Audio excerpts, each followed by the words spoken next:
Today we got a kind of an accidental dish, and it came out really good. We decided to do it, and it's kind of a long explanation. For many years, I've been wanting to make Chinese chop suey, American style Chinese chop suey that my grandmother made, and my aunt made, and my mother made. And for years, we've been asking for the recipe. And my aunt would say, "Ask your mother." And my mother would say, "Ask your aunt." So finally, we just went out, found something that looked like what they made to the best of my recollection. And I was just a child. And we went ahead and we made it with chicken, Hmm. and it came out really good. So to rub it in, I called them both up, told them, "Guess what we made?" And what did you make it with? Well, we made it with chicken. And what did they both say? Oh, well, you use pork, not chicken. Oh, now you're Now you're ready to give the yeah, recipe. now you're ready to give out information. Okay, so you decided, well, like the next time, let's make it with pork. Well, in the meantime, speaking of chicken, I love mugu gai pan, Hmm. but it's got to be good.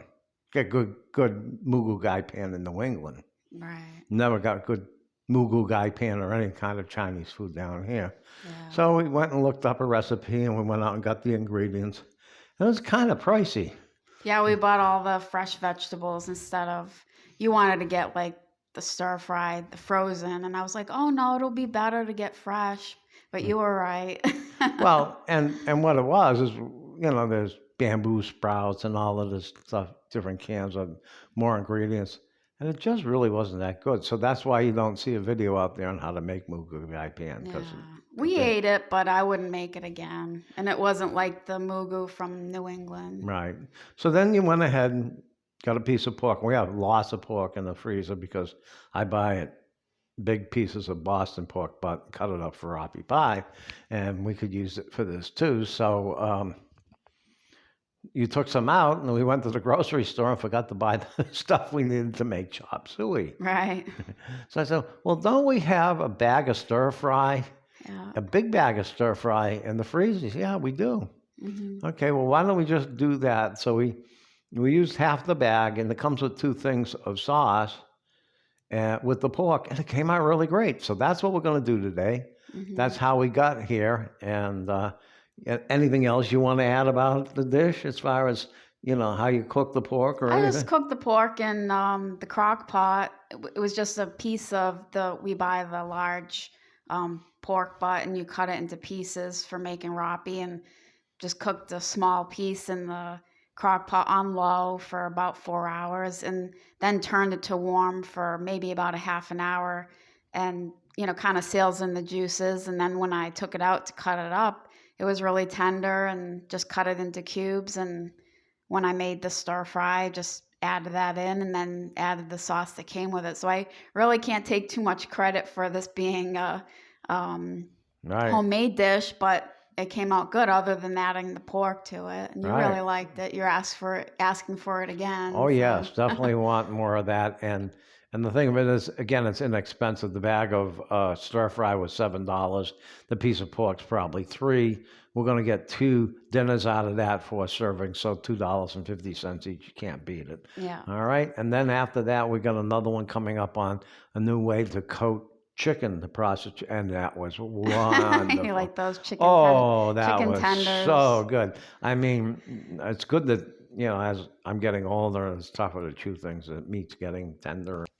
Okay, so I cooked the pork in the crock pot for about 4 hours on low, and then let it sit on warm for maybe about an hour, just to let all the juices sink in, and not, because if you cut it right away when it's hot, the juices will come out. And this comes out nice and tender. Just cut it into cubes. We're going to put this into the stir fry. This was amazingly tender. This is a Boston pork butt that we buy for rapi pie, but we're using this in a lot of different dishes now, so I guess we're going to have to buy some more. It's fairly inexpensive, though I did calculate wrong. I said it's $2.50 per serving. This is $3.50 per serving. $7 worth of pork and $7 for the stir fry. So 14 divided by 4 would be 350 per serving. Okay, so I'm going to add about 2 tablespoons of olive oil to the pan, and then turn the burner on medium high, and then just wait till the oil warms up. And just test it with my hand. Once it feels hot, then it's ready to cook. And we have this bag of the stir-fry vegetables, and it comes with 2 packets of this sauce. This is half a bag we're doing now, right? So this is the bird's eye stir-fry, Asian style, and it's a teriyaki flavor. And this is half the bag. So it's pretty easy. You just cook it in the pan for maybe about 10 minutes, stir it every so often to warm it through. The veggies are already fully cooked, so you're just pretty much warming it up. And what I'm going to do now is just cut some of the pieces of broccoli. They're the larger pieces of all the vegetables in there, so I want to make sure that they cook through evenly. And once they're soft, just cut them into smaller pieces, so when this is served, there's no frozen vegetables in the stir fry. Well, when I saw you doing this, cutting the veg, I thought maybe you were just cutting them to see how they, if they were cooked yet or not, but that's what you're actually doing is, so you learn something new every day. I mean, I wasn't standing there with you when we did this, so. Yeah.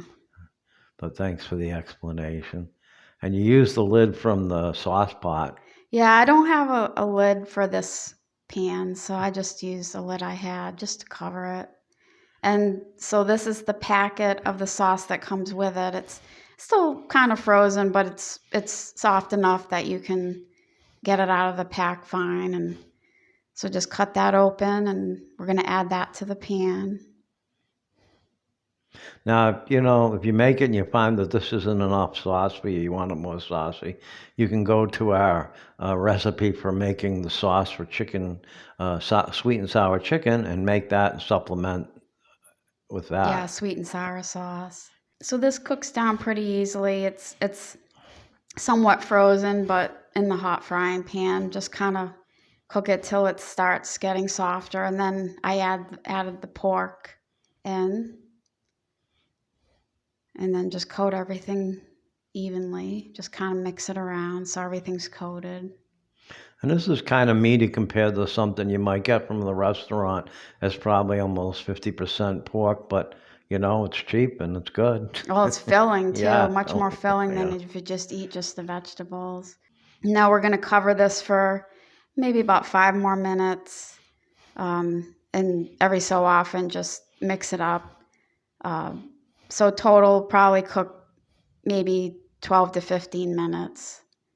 And this is also great served with, we eat it with brown rice. We buy the bag of frozen brown rice from the grocery store. It's pretty easy. Just cook it for a minute in the microwave, and you have a full meal. This is enough for 2 people for a full entree. If you're making it for a family, 4 side dishes. If you make 4 full meals, you'll need 2 frying pans. And that's it. Thanks for watching. Enjoy. Bye.